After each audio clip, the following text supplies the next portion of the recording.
want to say thanks to all the people that have reached out and asked for more GG Allin stories. Man, do I have a lot of them. Now that I've reached over 1,000 subscribers, I'm going to start letting loose with a lot of really cool stories, you guys. So please subscribe, like, comment, and share on this video if you would. And today we're going to talk about GG Allin, the You Give Love a Bad Name album. Yep. This is one of the best albums he ever did, and at this point, this was the biggest label he had ever been on, and previously he had done 3 other full lengths, but this was his 4th.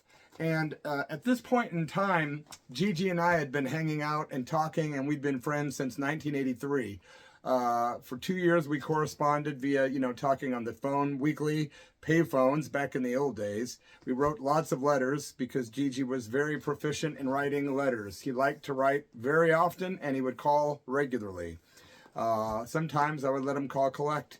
So for 2 years we talked, and then in 1985 he came to Peoria, Illinois for the first Hated in the Nation tour. I'm going to have a separate video about that. In 1986, we embarked on the second Hated in the Nation tour, in which him and I, together alone, embarked on a Greyhound bus. And GG had his cassette tape that he would play and sing to live, and I was doing spoken word poetry opening for him. Not at all the shows. I think I did not open up for him at the Club Exit in '86, but I'm going to save Hated in the Nation Part 2 for yet another video. I'll tell you this, we've got a lot of GG Allin stuff at my other YouTube channel, which is The Church of Rock, all one word. The Church of Rock, all one word. You might want to subscribe there as well. So, if we're now past the first 2 Hated in the Nation tours, GG and I had been corresponding. I was still fronting a band called Hate, Bloody Mess and Hate. And I had a song that I had been performing with my band at rehearsal called Scars, which was a song basically about self-mutilation and scarring and just being a bad boy. And it was more of a concept than it was a physical thing happening. But, GG was a very physical performer. And when I wrote the song Scars, it was because I had quite a few in my collection. And I know he did. So I thought, this song would be good for a GG record. So I hit him up one day and I said, dude, man, we really ought to do my song Scars, or we should collaborate and you should write some song lyrics with it, and let's make this a collaboration. He jumped on it. He loved the title. He loved the idea and the concept of scars. Scars on my body. That was the only 2 lines, or 1 line, I guess, that was actually in the original lyrics that I sent to GG. The rest is all GG. Yep. I came up with the first part of the title and the concept, and then he ran with it and named it Scars on My Body, Scabs on My Dick. So when the song came out, I died because that wasn't the song I gave him. I had sent him a demo tape of Bloody Mess and the Hate doing Scars, and he took some of the ideas and ran with it musically, and Gerard Cosley wrote the music that we did on the album with, of course, when we did the song. And when the album came out, in 1987, it was on Homestead Records, which was home to Sonic Youth, Dinosaur Jr., Big Black. Gerard Cosley was instrumental in getting GG to sign to his label for 2 albums. Of course, the Freaks, Faggots, Drunks, and Junkies album came out after this one. A couple of notes. I also did the liner notes for the album right here. What GG Means to Me by Bloody F Mess. Of course, I'm not going to sit here and read the whole thing, but it's rather interesting. Yeah, here, you read them. Good luck. So there's a few bits of trivia about the album. Tough fucking shit. The song was actually an uncredited rewrite of the Nancy Sinatra song called Sorry About That. Beer Picnic was actually a slow version of a song by an obscure sort of New York City band called the Bad Tuna Experience. GG asked for permission to do the song. He did not get it, but he did the song anyway. Imagine that. Also, of course, on this album was Garbage Dump, a song written and originally recorded by Charles Manson. And he did a pretty good version, as a matter of fact, on this record. So I'm the only person I noticed on the lyrics when I looked through this original lyric sheet with all the original, why it's pretty, you can't really see it, can you? Yeah, you can. But it's got the original lyric sheet here with all the notes on it. And I notice I'm the only person that's really credited as co-writing lyrics with him on this entire album, which is pretty cool. I really do recommend this album. I think it's one of the better albums by GG Allin.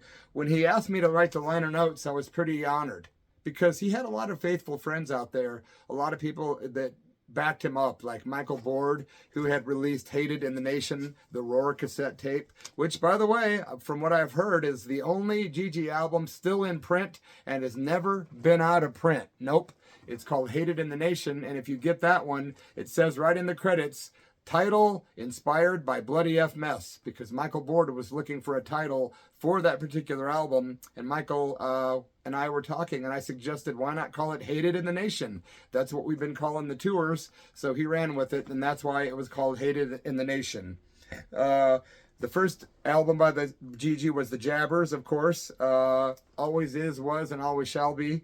The Eat My Fuck album was the second album, and then he did Hated in the Nation on the Roar cassette label, and then of course finally You Give Love a Bad Name, which was an interesting title considering Bon Jovi had the same album title, and I'm pretty sure it had come out already too. So I would like to read a little bit from this, or clear up a little myth on the back liner notes. A part of it says that GG beat the crap out of me.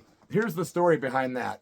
I picked up GG at the bus station. He came rolling in with a pair of orange pants on. He had silver shades on, and he had no tattoos. If he did had any tattoos, I didn't see him. He had all his teeth. He had kind of longish hair, and basically within 2 hours of being at my house, we had cracked a bottle of either Jack Daniels or Jim Beam.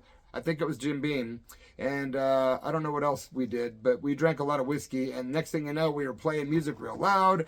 Well, back in the days when I was still drinking, I got really rowdy real quick, and I was raising hell and breaking stuff and slamming into GG, and he was just like, whoa. He was completely burned out from this long bus ride he had taken from New Hampshire to Illinois, and he was not in the mood for me to be like completely wasted and just going out of my gourd, but that's what happened. Well, I had a long staircase going up to my apartment, that many stairs, probably 20, and I threw GG down the stairs. Well, I wasn't doing it to start a fight. I was doing it to get rowdy. I was just like, haha, chaos.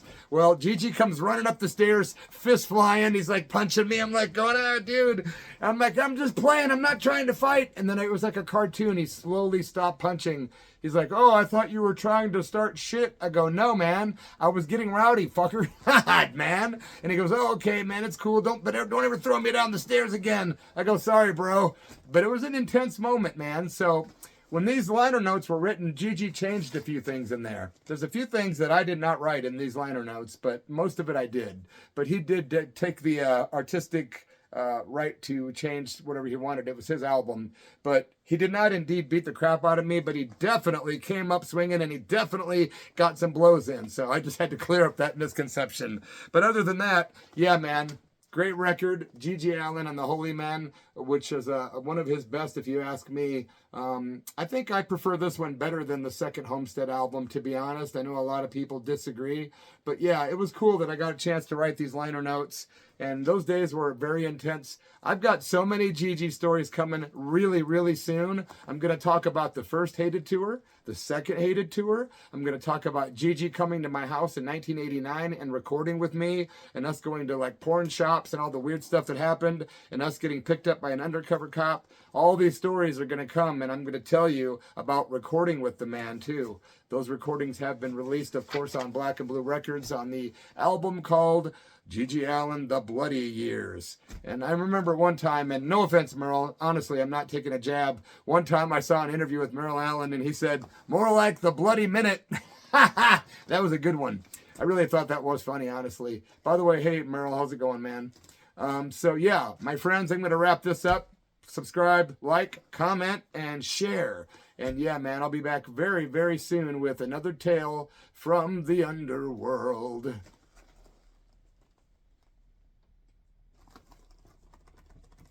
Did he really give love a bad name? I think that was just a myth. He was just a nice, sweet, romantic guy. Or like Jello Biafra said one time, even the most politically dogmatic people in the politically correct folks in the San Francisco Bay Area have a soft spot for GG Allin simply because he is so extreme. Yeah, maybe I got that right. Cheers, my friends.